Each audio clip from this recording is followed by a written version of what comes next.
Hi, my name's Trev Hutchings and this is my Vortex Wireless 2 rhythm guitar hack.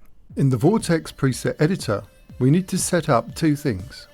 Fader 1 will be used to set the stroke speed, so click on the Fader tab, make sure on Fader 1 MIDI channel is set to 1.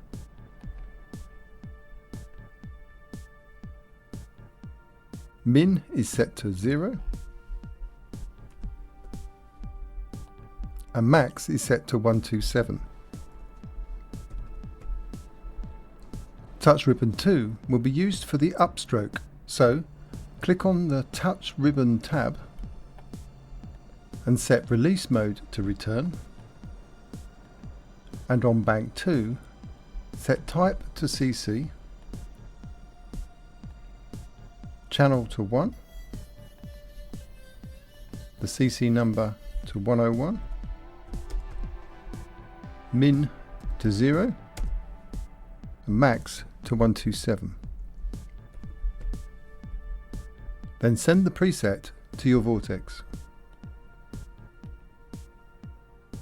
In Ableton Live Lite, there are two ways you can create the strum of a guitar. If you have a guitar, you can record a C note on your guitar and import that into the Ableton Live Lite sampler called Simpler. Or you can use a MIDI guitar sound. For example, click on Sounds, then click on the arrow to the left of Guitar Unplugged, and click on a guitar sound. Now hold down the left mouse button and drag the guitar sound to the drop zone in the Tracks window.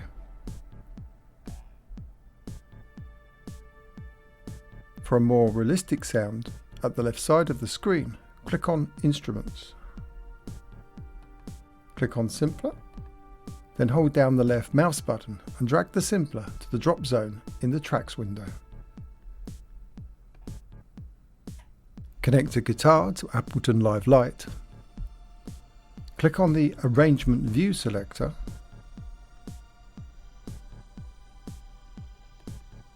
arm an audio track,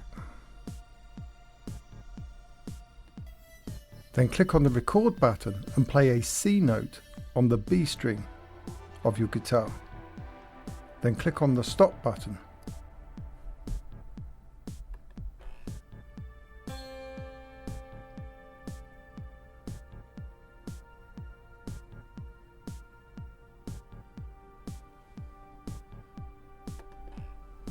Now click on the Simpler track, then drag the guitar note recording to the Simpler window.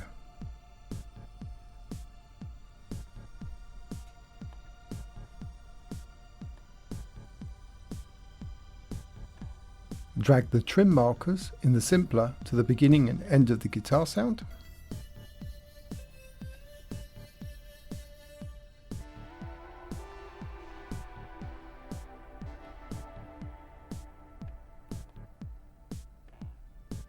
And set voices to 3. Now we have our guitar sound. We can add the down strum stroke effect. Click on MIDI effects in the browser window. Click on the arrow to the left of MIDI effect rack. Then click on the arrow to the left of the arpeggio. Now drag ARP up to either the MIDI guitar or Simpler track, whichever one you are using. In the ARP up, set steps to 0, the note length to about 1 second,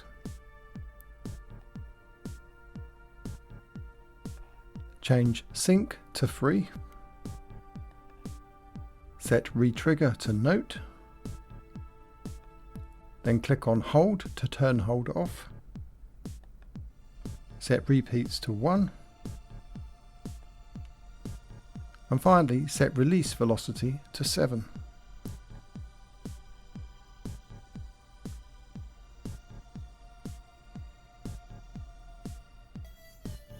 Now we will add the up strum stroke effect.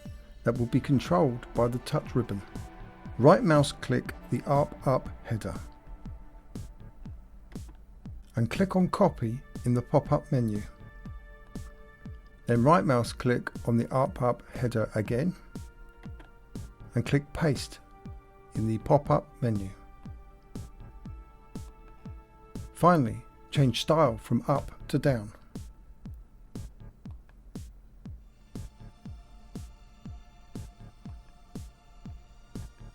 Now we will link the Vortex to the arps.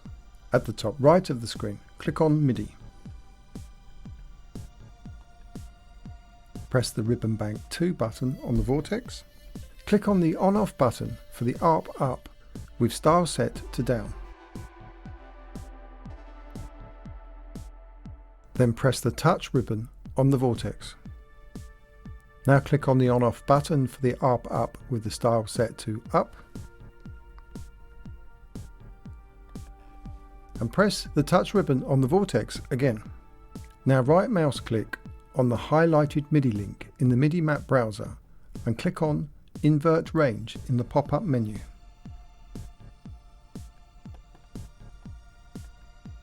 Next, click on Rate in one of the arp ups.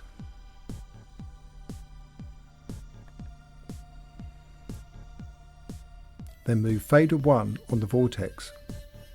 Now click on Rate in the other arp ups.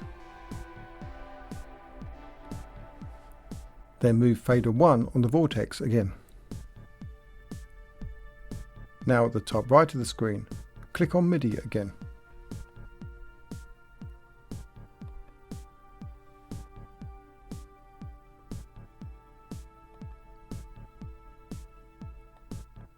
Finally, arm the track by clicking on the track's arm button.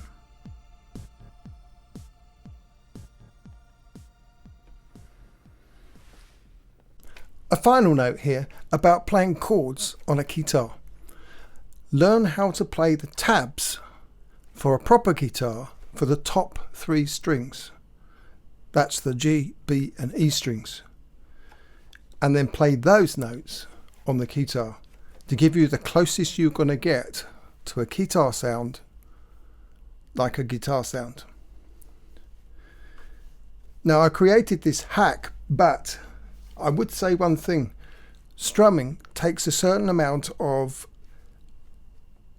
rhythm, and to play the strum with this hack on a guitar also takes a certain amount of rhythm.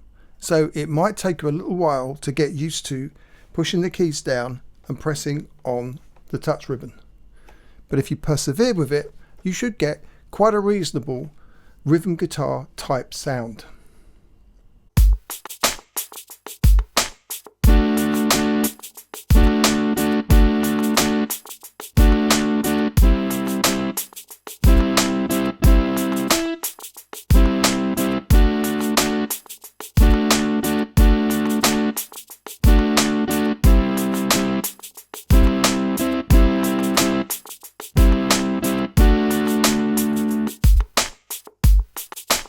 If you've enjoyed this video, do give us a thumbs up and click on that subscribe button. Cheers.